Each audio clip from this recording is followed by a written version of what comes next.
Tere!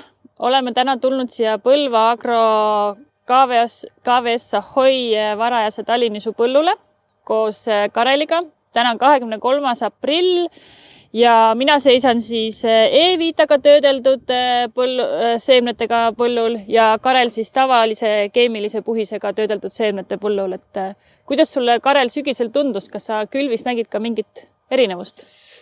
Jooga minu poolt. Siis siia tuleb üks pilt, mis on siis sügisel tehtud, et E-Vitaga töödeldud või siis tehtud seeme siis tärkas kiiremini, kui siis keemiline versioon, mis on ka loogiline, et keemia ikka vähe pärsib seda idanevust.